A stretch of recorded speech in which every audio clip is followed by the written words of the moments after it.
dándome palabra para tu pueblo. Tú conoces, Señor, la necesidad, Señor, que hay en nuestros corazones, Señor. Y tu palabra es suficiente, Señor, para darnos consuelo. Tu palabra es suficiente para calmar toda ansiedad. Tu palabra es suficiente para llenar nuestra vida de gozo, de paz y de esperanza. Señor Padre amado, que seas tú tomando el control de este mensaje, Señor. Que yo no le quite ni le añade nada, Señor, sino que yo predique tu palabra tal, Señor, y como tú la pones, Señor, en mi corazón. Yo me encargo, Señor, siempre de darte toda la gloria y toda la honra, porque es tuya y a ti te pertenece. En el nombre poderoso de Jesús he orado. Amén y amén. Amados, y como le dije, estaremos hablando bajo Romanos 5, versículo 10, y dice: porque si cuando éramos enemigos de Dios fuimos reconciliados con Él mediante la muerte de su Hijo, con cuánta más razón, habiendo sido reconciliados, seremos salvos por su vida. Gloria a Dios por esa muerte que nos reconcilió con el Padre, porque nosotros éramos enemigos de Dios. Amados hermanos, Dios le dio a Moisés los 10 mandamientos. Se le revela, ¿verdad?, a Moisés, y eso está al principio de la Biblia, en Éxodo 20, y le da lo que le llaman la ley, las tablas, los 10 mandamientos. Y esta ley tenía 3 categorías. Habían leyes civiles, habían leyes de ceremonia y habían también leyes morales que tenían que seguir el pueblo. Eran 10 mandamientos, y de esos 10, 3 de ellos se enfocan en nuestra relación con Dios. Y el resto de ellos se centran en nuestra relación con nuestro prójimo, con los demás. Fíjense, amados hermanos, cuán importante entonces es el hecho de que nosotros estemos bien con el prójimo. Fíjense la importancia que Dios le da el que unos a otros se amen y se lleven bien. ¿Ok? Dentro de estos mandamientos, 10 mandamientos de la ley de Dios, revelan cuál es la voluntad de Dios. ¿Ok? Número 2, nos enseña cómo amar a Dios y a nuestros semejantes. Estos mandamientos son, vamos a poner así, instrucciones pero amorosas, que nos permiten vivir vidas felices. Usted cumple los mandamientos, usted va a tener una vida feliz. Usted los quebranta y usted se busca problemas, porque se va a empezar a meter en problemas. Número 4, los mandamientos son una guía para evitar que usted peque en contra de Dios. Y número 5, los mandamientos nos ayudan a vivir en la justicia de Dios. Fíjense que es Dios dándolo. Esto es lo que a mí me agrada. Esto es lo que yo quiero que ustedes hagan. Esto es lo que les va a hacer que ustedes tengan una vida buena, una vida feliz. Esa ley, amados hermanos, fue dada al pueblo para separar al pueblo de Dios de las naciones malvadas, ¿verdad? Es como que yo necesito que ustedes sigan estos mandamientos para que su conducta, lo que ustedes hagan, reflejen quién soy yo. Y eso los va a separar, usted los va a distinguir de los malvados, ¿verdad? De la gente pecadora, de los demás. Así que estas leyes fueron creadas para definir el pecado. Para definir el pecado. Porque aquel que no cumpliera la ley, ¿verdad?, era considerado pecador. La ley demostró claramente que ningún ser humano podía purificarse lo suficiente para agradar a Dios que la ley reveló nuestra necesidad de un Salvador. Miren qué cosa más increíble. El Salmo 19:7 dice: la ley del Señor es perfecta, que convierte el alma. El testimonio de Jehová es fiel, que hace sabio al sencillo. Mira qué bonito. Dice: la ley del Señor es perfecta, perfecta, y que convierte el alma. ¿Ves? Entonces, los mandamientos revelan la disposición y la voluntad de Dios para el progreso eterno de su pueblo. Guardar los mandamientos, amados hermanos, trae mucho bienestar a la vida de las personas, tanto físico como espiritualmente. ¿Okay? El conocimiento es bien importante. El hecho de que usted tiene que tener conocimiento de la ley de Dios, de la palabra de Dios, eso es bien importante. ¿Por qué es importante conocer la ley de Dios? Bien claro dice la palabra: mi pueblo perece por falta de conocimiento. Quiere decir que el conocimiento es importante. Es importante que usted conozca lo que Dios hizo por usted a través del sacrificio de la cruz. ¿Ok? ¿Usted cree, amados hermanos, que es justo para Dios tener que sacrificar a su hijo por la desobediencia que hizo un hombre y una mujer? No es justo. No es justo que Dios, que alguien, vea, que dos personas metan la pata, desobedecen, y yo tenga que dar en sacrificio a mi hijo amado. Eso fue lo que hizo Dios. O sea, yo digo, cuánta injusticia hay envuelta ahí, pero Dios lo hizo. La situación del pecado, amados hermanos, no fue fácil, no era algo fácil de resolver o algo simple de resolver. O sea, Dios tuvo que sacrificar mucho tuvo que sacrificar para que usted y yo hoy pudiéramos tener, ¿verdad?, la oportunidad de salvación, de vida eterna.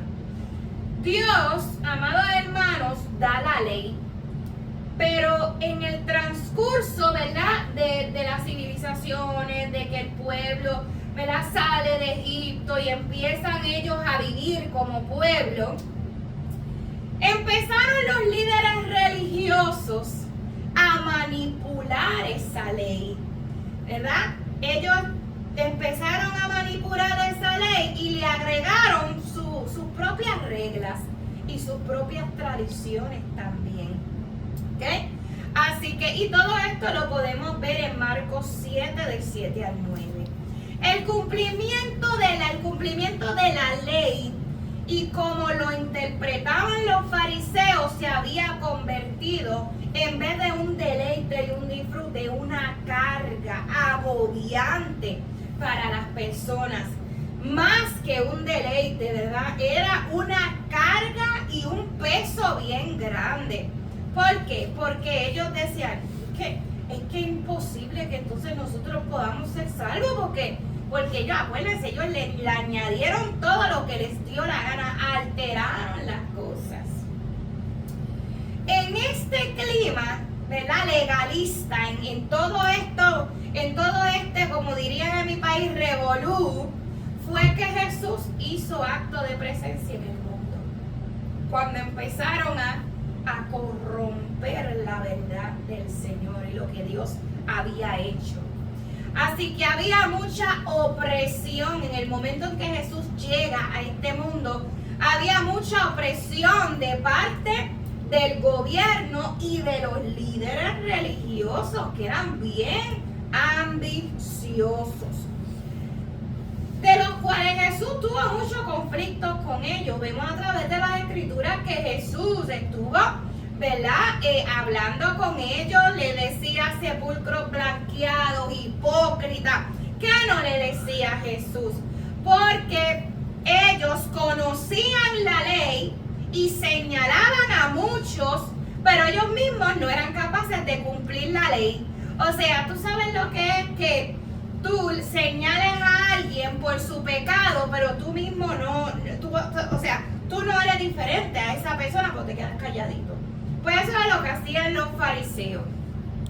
Por eso mismo es que Jesús le dijo a ellos, cuando ellos trajeron a la mujer que fue sorprendida en el acto de adulterio, ellos lo trajeron como si ellos no fueran pecadores y la tiraron ahí. Ay, ¿qué vamos a hacer con esta que fue? Porque la ley de Moisés dice tal cosa, que la matemos.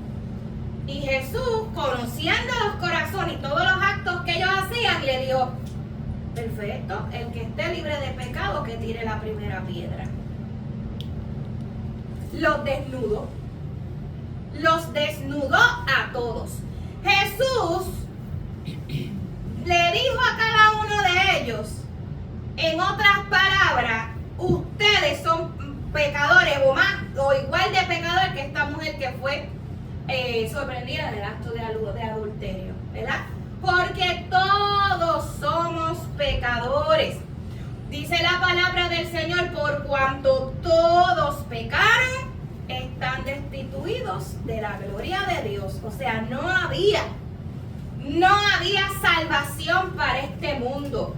El mundo necesitaba un Salvador. Necesitaba un Salvador. Eran incapaces de cumplir la ley.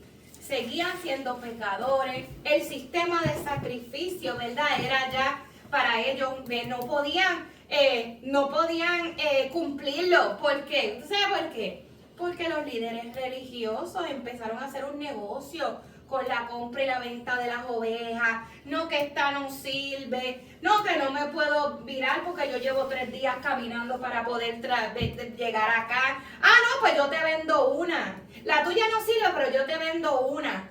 Y esta oveja que está perfecta, pero te va a costar tanto. Imagínese, hermano. O sea, era un negocio redondo lo que tenía allá adentro, entre el gobierno y los líderes religiosos. Era un fraude grandísimo. Y dice la palabra del Señor en Juan 1:17, la ley por medio de Moisés fue dada, pero la gracia y la verdad vinieron por medio de Jesucristo. Fíjense, la gracia y la verdad. O sea que esa verdad sale a la luz a través de Jesucristo porque Él la expone. Eso es lo más maravilloso y eso está en Juan 1:17. Mire, Jesús nace bajo esa ley, según lo dice Gálatas 4:4. Él nace bajo esa ley y se convirtió en el sacrificio final para llevar la ley a su cumplimiento y establecer que un nuevo pacto, ¿verdad? Que ya no estamos bajo la ley, estamos bajo la gracia. Y vamos a ver un poquito de eso porque mucha gente que se confunde y empieza a decir cosas que no son, pero yo les voy a explicar. Bajo la gracia, todo aquel que se acerca a Dios por medio de Jesucristo es declarado, ¿verdad?, justificado, ¿ok? Es declarado justo. Así que podemos decir que la misericordia triunfó sobre el juicio, ¿verdad? Porque la ley te condenaba. Entonces la misericordia triunfó sobre el juicio, según Santiago 2:13. Nuestro Dios ha dado una ley perfecta y también ha dado a su Hijo, que fue 100% humano, 100% perfecto. Fíjense, como tanto la ley fue perfecta como su Hijo fue perfecto. Y ese Hijo perfecto fue el único que pudo guardar la ley sin romper ni un solo precepto o mandamiento de esa ley. Solo Jesucristo, aquel que no tenía culpa de nada, pudo morir por nosotros los que éramos los que sí éramos culpables. Él no era culpable de nada, pero Él muere por todos nosotros que sí éramos culpables. Y hay una frase muy popular que yo escucho por ahí, a través de los años lo he escuchado, y esa frase popular se usa como excusa para pecar. Esa frase dice: ay, hermana, pero ya nosotros no estamos bajo la ley, estamos bajo la gracia. ¿Ah? No me venga a hablar de eso, que Dios me perdona. Estamos bajo la ley, no estamos bajo la ley, estamos bajo la gracia. Y ese tipo de persona que tiene ese tipo de mentalidad, el apóstol Pablo le contesta eso en Romanos 6, 15, 16. Y esto es bien importante que lo anoten. Romanos 6, 15, 16. Miren lo que dice el apóstol. Dice, ¿qué pues? ¿Pecaremos porque no estamos bajo la ley, sino bajo la gracia? Es una pregunta, le está hablando, ¿verdad? A la iglesia dice, ¿pecaremos porque no estamos bajo la ley, sino bajo la gracia? Y después dice, de ninguna manera. De ninguna manera. Dice, ¿acaso no saben ustedes que cuando ustedes se entregan a alguien para obedecerlo, son esclavos de aquel a quien obedecieron? Dice, claro que lo son, ya sea del pecado que lleva a la muerte o de la obediencia que lleva a la justicia. Y la ley te lleva a cumplirla y es a la justicia que te lleva.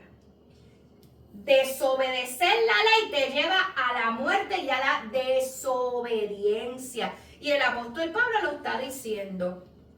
De ninguna manera vamos a estar incumpliendo la ley porque la gracia vino al mundo.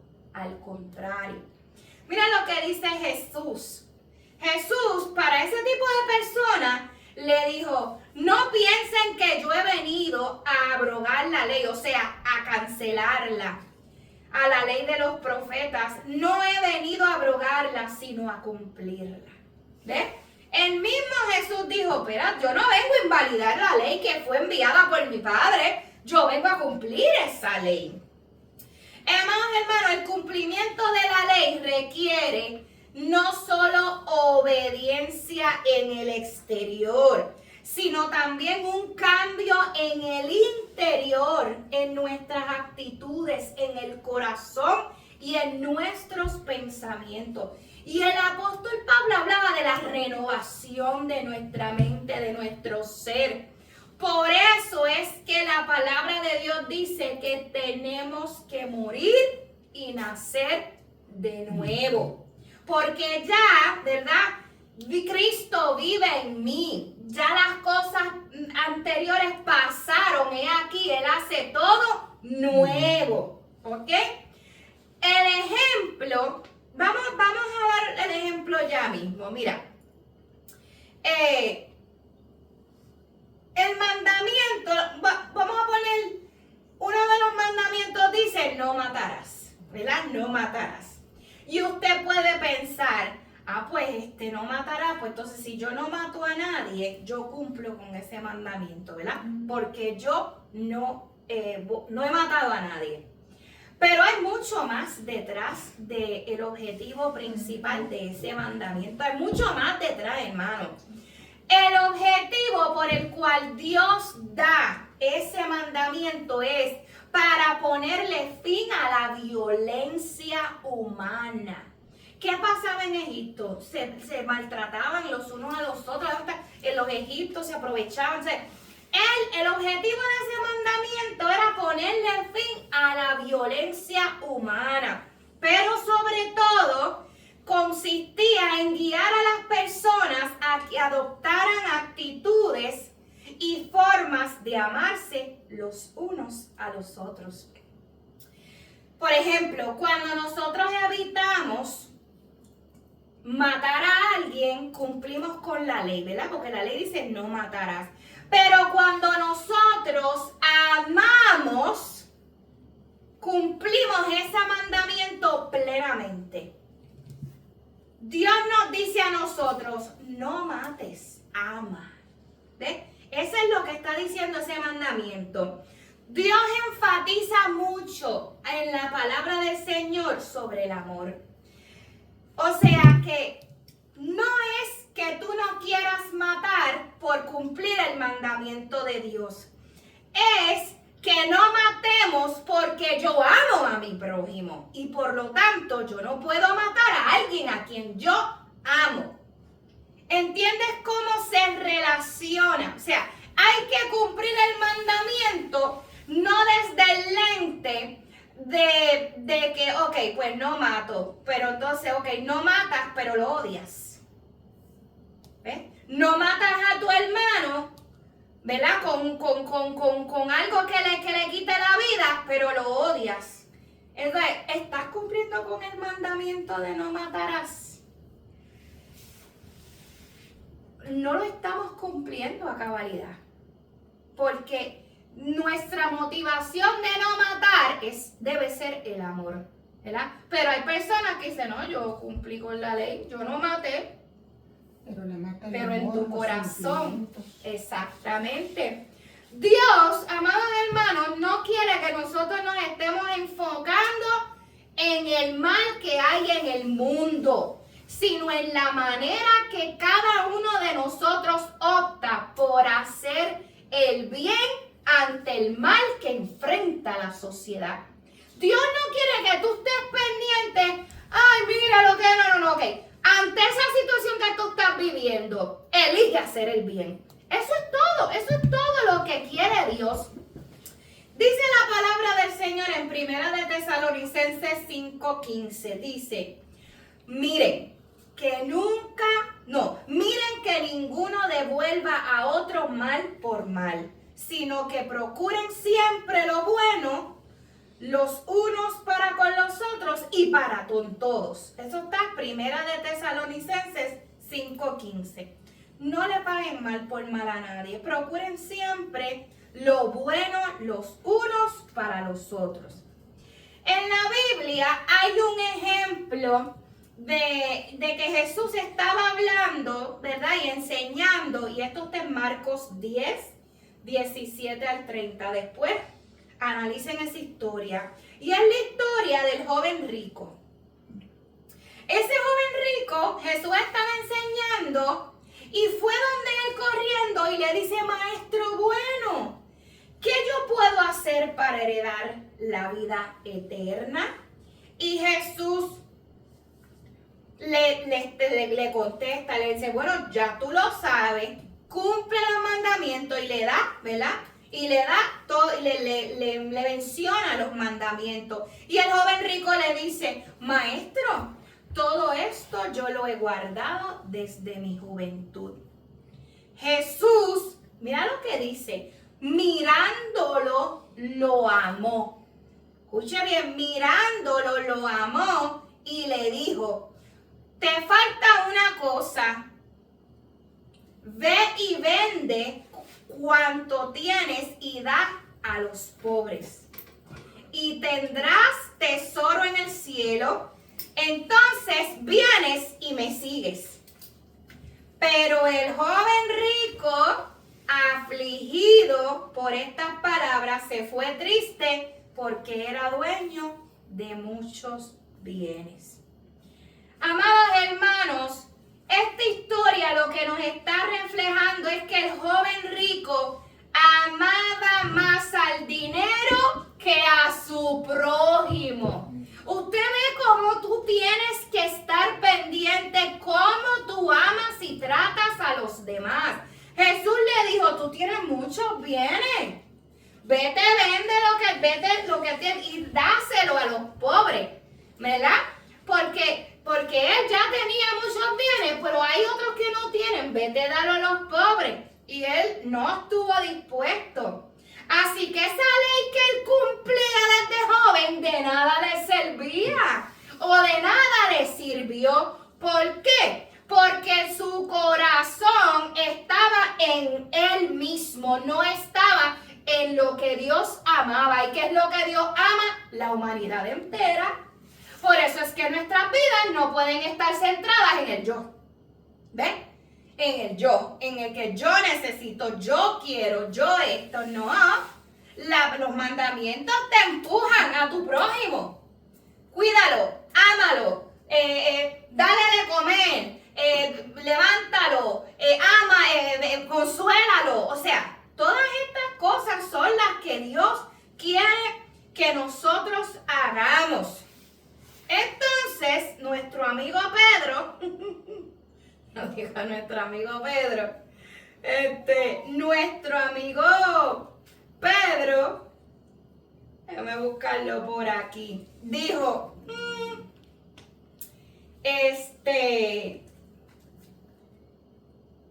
¿quién podrá salvarse? Porque él dijo, esto está fuerte. Pedrito dijo, espérate, ¿quién podrá salvarse entonces? Porque vio la reacción, ¿verdad?, del joven y Jesús le estaba diciendo, es difícil entrar al reino de los cielos, ¿verdad?, si no hacen la voluntad de Dios. Y entonces ahí Pedro dijo, ¿quién podrá salvarse? Y mirándolos a Pedro y a todos los discípulos, mirándolos, Jesús dijo, para los hombres es imposible, pero no para Dios, porque todas las cosas son posibles para Dios. Entonces Pedro comenzó a decirle a Jesús, nosotros lo hemos dejado todo y te hemos seguido. No, pobre dicen, ¿verdad? Mira, Señor, yo lo dejé todo por ti. Tú sabes, como que aquel no dejó nada, pero nosotros los que estamos aquí dejamos todo por ti. Y Jesús le contestó, en verdad les digo que no hay nadie que haya dejado su casa, su hermano, su hermana, su madre, su padre, su hijo, sus tierras por causa de mí y por causa del evangelio, que no reciba 100 veces más ahora en este tiempo, casa y hermanos y madres y tierras junto a las persecuciones y en el siglo venidero de la vida eterna. Jesús va a decir, tú sígueme a mí, que yo te aseguro que tú vas a tener más aquí y allá de lo que tú pudieras tener. Y todo el mundo, ¿verdad?, o por lo menos el que lee la Biblia, tiene esto, pero hacen todo lo contrario, ¿verdad que sí? No estamos dispuestos a dar nada por Jesús. Jesús está diciendo, mira, sígueme a mí, que yo te voy a garantizar. Lo está diciendo la palabra. En verdad que yo te digo que no hay nadie que haya dejado todas esas cosas, ¿verdad?, que no reciba 100 veces más. 100 veces más lo que perdieron o lo que entregaron. ¿Ok? Que nosotros, amados hermanos, queremos aprender en esta hermosa noche que Dios nos ha permitido estar aquí reunidos. ¿Vamos a persistir en el pecado para que la gracia abunde? De ninguna manera. Nosotros hemos muerto al pecado. ¿Cómo podemos seguir viviendo en él entonces? ¿Acaso son ustedes, acaso no saben, dice la palabra del Señor, acaso no saben que todos los que fuimos bautizados para unirnos con Cristo, en realidad fuimos bautizados para participar en su muerte, que es la que estamos, ¿verdad?, en esta mañana exponiendo. Mira lo que dice Romanos 6:1, dice, porque por gracia sois salvos por medio de la fe. Y esto no es de nosotros, pues es un don de Dios, no por obras, para que nadie se gloríe. Jesús ya pagó el precio, amados hermanos. No hay nada que nosotros podamos hacer para ganar la vida eterna, solamente morir a nuestro yo y rendirnos a Cristo. La ley fue dada a Moisés, mientras que la gracia y la verdad nos ha llegado a través de nuestro Señor Jesucristo. Amados hermanos, la ley es la voluntad de Dios y la gracia es el poder de hacer la voluntad de Dios, el poder que nosotros, que nos dio Dios para poder cumplir esa ley. La ley se introdujo para que el pecado abundase, dice Romanos 5:20. Mas cuando el pecado abundó, sobreabundó la gracia, para que así como el pecado reinó para la muerte, también la gracia reine para la justicia, que es para vida eterna. ¿Mediante quién? Jesucristo. En otras palabras, Jesús fue el equilibrio perfecto entre la gracia y la ley. Aquí la ley no se puede descartar porque la ley fue dada a los hombres. Y ya les expliqué para qué fue dada la ley. Para que nosotros pudiéramos entender que teníamos una necesidad de un Salvador. Fíjense, amados, que el mismo que dio la ley nos dio a Jesucristo. El mismo que nos dio la ley nos dio a Jesucristo. Jesús no buscó cancelar esa ley. Él quiere que tú tengas una comprensión profunda de esa ley, al fin de que esa ley junto con la gracia transforme tu corazón, transforme tus actitudes, transforme tu conducta y que eso nos lleve a Dios, ¿verdad? A darle gloria y honra a Dios. Esto nos desafía a cada uno de nosotros a ir más allá de una simple obediencia legal. Ay, que tengo que cumplir los mandamientos. No. O sea, todas estas cosas, mira, yo obedezco porque yo amo tanto a Dios que yo quiero agradarle con todo mi ser, ¿verdad? Y yo sé que el obedecer va a traer a mí felicidad, gozo, cosas buenas. ¿Ves? Sí, mire, hermano, yo no le estoy diciendo a usted que si usted cumple la ley, que si usted hace lo que usted no va a pasar por situaciones.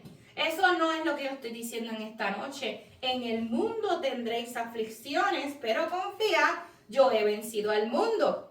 Ahora, entre una persona que no obedece a Dios y una que lo obedece, yo le aseguro a usted que va a ser bienaventurado. Y lo vemos en las historias de la Biblia. José, por más cosas que le pasaron, Dios siempre lo engrandecía, lo ponía en lugares privilegiosos. Cosas que nadie había obtenido, las tenía él. Siendo él un judío, ¿verdad? Y hasta en Egipto lo pusieron en el mando, segundo al mando. ¿Ves? Le pasaron 20,000 cosas, pero Dios estaba con él. Y Dios lo puso en lugares privilegiados. Y así mismo hace con cada uno de nosotros. ¿Ok? La gracia no remueve la ley, sino que a través del sacrificio de Jesucristo paga la pena del pecado, que era muerte, muerte eterna. La salvación, amados hermanos, es por pura gracia. Y la gracia es un regalo inmerecido. No merecíamos nada, pero Dios nos lo dio todos.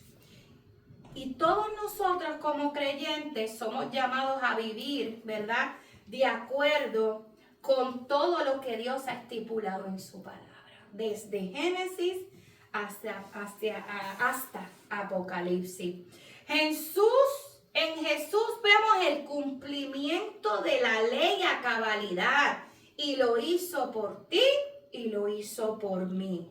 Por eso es que hoy nosotros disfrutamos de la oportunidad de vida eterna. Todo eso fue lo que hizo Jesús en el madero. Él cumplió con toda la ley que nos desechaba. Nosotros íbamos como corderos al matadero. Nosotros íbamos camino a una muerte segura. Segura. Como decía un dicho por ahí, de esta no nos salva nadie. Y Jesús dijo, yo voy. Padre, yo voy en rescate de muchos. Qué cosa más maravillosa, hermanos. Yo no quiero recordar a un Jesús maltratado, quebrantado, humillado en la cruz del Calvario. No lo quiero recordar así, pero eso fue necesario. tengo que recordar el sacrificio, porque eso fue lo que Él pasó. Y yo no puedo borrar de mi mente, como dijo nosotros días nuestra hermana Victoria Milagro, que esa expresión me chocó mucho, pero es verdad, ¿verdad? Cuando Jesús estaba colgado en el madero, hecho una carne molida. O sea, eso está fuerte, porque eso fue lo que pasó ahí. Y no tan solo era físico, sino era una humillación. Lo despojaron de sus vestiduras. Lo humillaron hasta el sumo. Se burlaron de él porque le pusieron una corona y le empezaron a relajarlo. Rey de los judíos, bájate, tú no eres el Hijo de Dios. Bájate de la cruz, sálvate tú mismo. ¿Sabes? Todas estas cosas las toleró, las soportó Jesús. Mira, hermano, nosotros nos espetamos un torito. Y verdad que eso duele mucho. Eso duele que como que te estremece hasta el alma. Un torito de esos que hay aquí en Texas, ¿verdad? Y arde. Y ajá. Entonces, y los 2 o 3 días después tú ves que eso todavía te duele. Imagínese usted que le pongan una corona de espinas y se las entierren. Está así como dice nuestra hermanita, mire. Sí.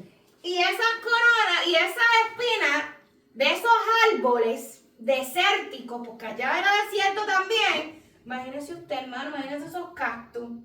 ¿Sabes? Que te las entierren ahí. Y cada vez que él cargaba el madero que se caía, enterraba más para adentro. O sea, piensa en esas cosas, hermano. Esto fue increíble. Nosotros tenemos que agradecer todos los días de nuestra vida. Hermana, un comentario nada más. A mí me dijo mi hijo cuando él estudió precisamente el Calvario de Jesucristo que los látigos tenían como 7 Garfios. colas y tenían unos ganchos como los ganchos para pescar. Y el carraba. Y cuando daban el latigazo, se le enterraban en la piel, lo jalaban y le arrancaban los pedazos de carne. Sí. Tenían unos garfios y sí. Y los que estaban latigándolo eran personas expertas en tortura, ¿verdad? Que tenían que asegurarse, torturarlo sin dejarlo morir. Era una tortura segura, o sea, de sufrimiento, ¿ok? Amados hermanos, vamos a tomar la Santa Cena en la noche de hoy. Vamos a ponernos de pie. El